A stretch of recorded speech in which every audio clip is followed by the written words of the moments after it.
Hello friends, welcome to my channel. आज के video में हम अगेन एक आरबीआई के सर्कुलर को डिस्कस करेंगे। तो फटाफट से हम चलते हैं, हम आज के सर्कुलर को डिस्कस करने जा रहे हैं, उसको देख लेते हैं।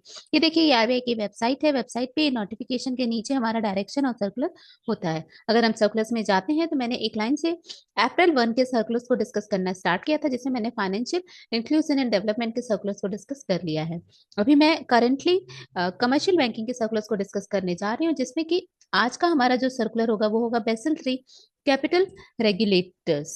देखिए, बेसिकली ना ये सर्कुलर जो हमारा आया था, ये भी हमारा सर्कुलर आरबीआई ने लॉन्च किया था। तो ये हमको बेसिकली क्या बताता है, किस तरीके से बेसल 3 कैपिटल के रेगुलेशन एंड ऑल में वर्क करता है और किस तरीके से इसको मॉनिटर किया जाता है। मतलब बेसल 3 कैपिटल रेगुलेशन से रिलेटेड सारी चीजों को आरबीआई ने इस पर्टिकुलर सर्कुलर में इंक्लूड किया था, जो भी नए चेंजेस है उसको।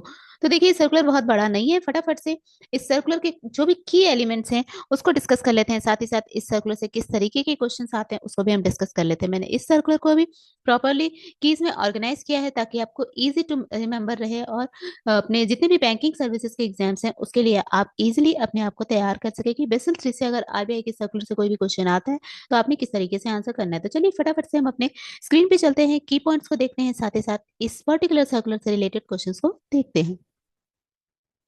बेसल 3 से रिलेटेड जो भी सर्कुलर था उसके पर्टिकुलरली कीज बना रखे हैं। देखिए, इसमें क्या है, पहले सर्कुलर टाइटल या डेट कौन सा दिन था। तो बेसिकली सर्कुलर हमारा 1 अप्रैल 2025 को आया था। सर्कुलर का टाइटल बोलेंगे तो टाइटल है बेसल 3 कैपिटल रेगुलेशन। अब एप्लीकेबिलिटी किस पे थी, तो बेसल 3 जनरली फाइनेंशियल इंस्टीट्यूशन से रिलेटेड होता है, तो इसकी एप्लीकेबिलिटी किस पे थी। एप्लीकेबिलिटी जितने भी हमारे कमर्शियल बैंक्स थे, एक्सक्लूड किया था इसमें, किसको किसको एक्सक्लूड किया था, स्मॉल फाइनेंस।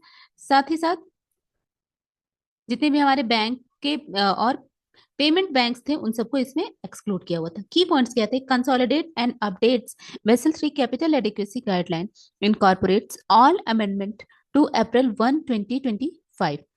इससे रिलेटेड कुछ एनेक्सेस भी दिए थे जिसमें सारी चीजों को इंक्लूड किया था। और इफेक्टिव डेट क्या थी, इफेक्टिव डेट इसकी 1 अप्रैल ही थी। तो ये बेसिकली छोटा सर्कुलर था, इसमें बहुत ज्यादा इन्फॉर्मेशन नहीं थी, फिर भी इस तरीके से इसकी इन्फॉर्मेशन थी। चलिए कुछ क्वेश्चंस को हम देख लेते हैं कि किस तरह से इस पर्टिकुलर हमारे सर्कुलर से क्वेश्चन आ सकते हैं हमारे डिफरेंट डिफरेंट बैंकिंग एग्जाम्स में। तो देखिए, पहला क्वेश्चन क्या बन सकता है, What is the title of RBI Master Circular issued on April 1? तो देखिए, इसका टाइटल क्या था, तो टाइटल था master circular Basel 3 capital regulation. देखिए, बहुत तरीके के टॉपिक से रिलेटेड आपको ऑप्शंस मिलेंगे, बट आपको याद रखना है कि बेसल 3 कैपिटल रेगुलेशन हमारा करेक्ट आंसर होगा। नेक्स्ट क्वेश्चन बन सकता है, which of the following categories of bank are excluded, मतलब जिसको इंक्लूड नहीं किया है। तो ये कौन से थे, small finance bank and payment bank, इनको इंक्लूड नहीं किया है। नेक्स्ट क्वेश्चन हमारा आ सकता है, what is the effective date. तो हमारा जिस दिन में सर्कुलर आया था वही हमारा इफेक्टिव डेट था, तो that is 1 April 2025। Next question इससे बन सकता है, the master circular consolidate all relevant Basel 3 capital adequacy guideline up to which date. तो इसका हमारा आंसर होगा April 1 2025। मतलब इस डेट तक जितनी भी हमारी बेसल 3 से रिलेटेड गाइडलाइंस थी उसको कंसोलिडेट करके मास्टर सर्कुलर आया था। देन नेक्स्ट क्वेश्चन हमारा बन सकता है, which an annexure in the master circular contain the list of consolidated circulars। तो annexure हमारा था 26, ये भी मैंने कीज में इंक्लूड किया है। नेक्स्ट क्वेश्चन हमारा इस पे बन सकता है, who signs the master circular Basel 3 capital regulation on behalf of RBI। तो बेसिकली उषा जनाकृष्णन इसका आंसर है। नेक्स्ट क्वेश्चन हमारा आ सकता है, what should small finance bank and payment bank refers to for capital adequacy norms.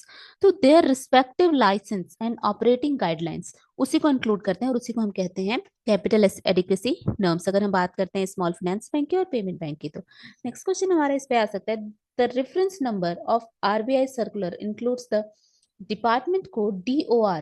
What does it stands for.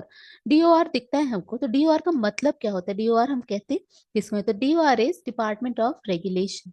Next question हमारा इसके related हो सकता है, Basel 3 capital regulations are primarily concern with capital adequacy, मतलब कितनी capital available होनी चाहिए उससे रिलेटेड। नेक्स्ट एक लास्ट क्वेश्चन आप कह सकते हैं, the master circular 2025 supersets which of the following previous circulars। तो basically master circular number DOR CAP REC 421 06 201 24 25 को ये क्या किया है, इसने सुपरसेट किया है इस पर्टिकुलर सर्कुलर ने, जिस जो कि 1 अप्रैल 2025 1995 में आया था, जिसका नाम था Basel 3 capital regulation. I hope आपको क्लियर हो रहा होगा कि इस तरीके के क्वेश्चंस इस पर्टिकुलर सर्कुलर से आ सकते हैं। तो आपको अगर कोई भी डाउट हो, कोई भी कंफ्यूजन हो, तो आप कमेंट में लिखिए। साथ ही साथ मेरा सजेशन आपको रहेगा कि आपने सिर्फ और सिर्फ करना क्या है, तो आपको ये जो मैंने की बना के रखी है, इस की का आपको प्रॉपरली एक स्क्रीनशॉट लेके रखना है और इस स्क्रीनशॉट को बीच बीच में 2-3 दिन में एक बार जस्ट गो थ्रू होना है। इस कीज को अगर आप गो थ्रू होते रहेंगे कंटिन्यूअसली, तो आपको हर एक सर्कुलर का जीस्ट, सर्कुलर का इंपॉर्टेंट चीज पता होगा। तो मोर और लेस अगर आप ऑप्शंस में देखेंगे तो यू कैन इजिली रिकॉल कि इसमें से कौन सा राइट आंसर होगा।